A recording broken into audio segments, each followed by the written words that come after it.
পূর্ব মধ্য বঙ্গোপসাগর ও তৎসংলগ্ন পশ্চিম মধ্য বঙ্গোপসাগর এলাকায় অবস্থানরত নিম্নচাপটি সামান্য উত্তর পশ্চিম দিকে অগ্রসর হয়ে একই এলাকায় অর্থাৎ পূর্ব মধ্য বঙ্গোপসাগর ও তৎসংলগ্ন পশ্চিম মধ্য বঙ্গোপসাগর এলাকায় অবস্থান করছে।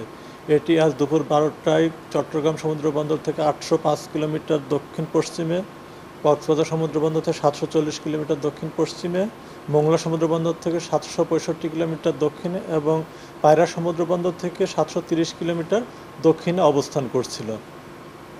এটি আরও উত্তর পূর্ব দিকে অগ্রসর ও ঘনীভূত হতে পারে।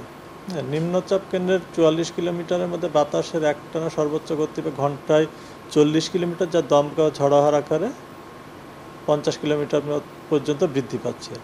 নিম্নচাপ কেন্দ্রের নিকটে সাগর মাঝারি ধরনের উত্তাল রয়েছে। চট্টগ্রাম, কক্সবাজার, মোংলা ও পায়রা সমুদ্র বন্দর সমূহকে 1 নম্বর, পুনরায় 1 নম্বর দূরবর্তী সতর্ক সংখ্যা দেখিয়ে যেতে বলা হয়েছে। উত্তর বঙ্গোপসাগর ও গভীর সাগরে অবস্থান দ্বারা মাছ ধরার সকল নৌকা ও ট্রলারসমূহকে পরবর্তী নির্দেশ না দেওয়া পর্যন্ত উপকূলের কাছাকাছি থেকে সাবধানে চলাচল করতে বলা হয়েছে। সেই সাথে তাদেরকে গভীর সাগরে বিচরণ না করতে বলা হয়েছে।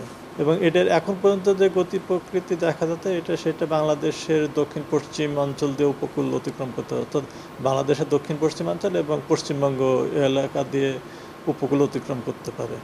এবং এটা উপকূল অতিক্রম করার সময় এর তীব্রতাটা একটু বাড়তে পারে, অর্থাৎ যেহেতু ঘূর্ণিঝড় থেকে ওটি প্রবল ঘূর্ণিঝড়ের রূপ নিতে পারে।